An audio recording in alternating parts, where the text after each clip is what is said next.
আমাকে যে মারা হয়েছে এই মারার ভিডিও দেখে বাংলাদেশের প্রায় 90% মানুষই খুশি হয়েছে। মানে আমাকে যে মারা হয়েছে এই মারার ভিডিওটা 90% মানুষ ভিডিওটা দেখছে, আমার আত্মীয় স্বজন যে ওরা মারছে ঠিক আছে, অনেক খুশি হয়েছে। খুশি হয়েছে কেন? আপনার আত্মীয় স্বজন কেন খুশি হয়েছে?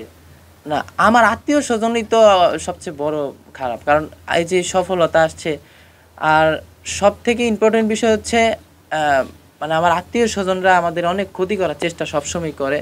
আর বিশেষ করে আমার আমার মার যে পরিবার, আমার মামার পরিবার, তারা আমাদের জমি জমা জোরপূর্বকভাবে একটা সময় রেখে দিছিল।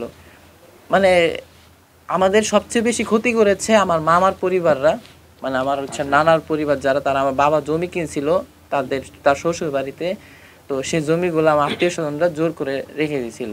তো এই জন্য বলি যে আমার আত্মীয় স্বজনরাই আর কি আমার খারাপ সবচেয়ে বেশি চায়। ভিডিওটা ভাইরাল হয়েছে আমার আত্মীয় স্বজন বা হচ্ছে আমার ফ্যামিলি। আমি দেখেন, আমি এই দেশে মানুষের প্রতি বিশ্বাস নাই, এবং অসুস্থ একটা বাংলাদেশে আমরা বসবাস করতেছি। কাকে কীভাবে ফাঁসানো যাবে সেই বিষয়কে নিয়ে আমরা বসবাস করতেছি। আমাকে বারবার আমি বলছে আমি ডাকাতি করেছি, তো ডাকাতি করলে ওইখানে আমার হাতে অস্ত্র থাকবে। আমার মানে এক পক্ষের মানে তারা চিল্লায় বলছে, এই কথাগুলো শুনে আমাদেরকে এই ক্লেমগুলো দিচ্ছে। আমি কোরআন শরীফ ছুঁয়ে পর্যন্ত বলছি, আমার কোরআন শরীফ ছোঁয়াটা ভুল হয়েছে, ওই সময় আমি ডিপ্রেশনে ছিলাম। আমি কোরআন শরীফ ছুঁয়ে পর্যন্ত বলছি আমি এই কাজটা করি নাই। তার এটা আমি পরশু দিন মনে এই বিষয়টা যখন নজরে আসে, আমি কি করব না করবো বুঝতে পারিনি। কোরআন শরীফ ছুঁয়ে বলছি, তারপরেও কাউকে আমি বিশ্বাস করতে পারছি না আমি এই ধরনের কাজ করি নাই। আর এই কাজ করলে আমার এখন জেলে থাকার কথা। আমি বলছি, আমার বাসার ঠিকানা দিছি, আপনারা পারলে আমাকে প্রমাণ থাকলে আমার ধরে নিয়ে যান। আমাকে মারছে, এই মায়ের দেখে পুরো বাংলাদেশ খুশি হয়ে গেছে। মানে অনেকেই খুশি, সবাই খুশি, আমার আত্মীয় স্বজন থেকে A to Z সবাই খুশি। আপনি কি ভিডিওতে একবার বলেন না যারা আমাকে ধরেছে মেরেছে তাদেরকে পারলে আপনারা বের করুন, এরকম কোনো বার্তা দিয়েছেন? এরকম বার্তা হচ্ছে তারা এলাকা তো ঘুরতেছে প্রকাশ্যে, খালি একজনকে পাচ্ছি না, সে হচ্ছে মনসুর মাতবর।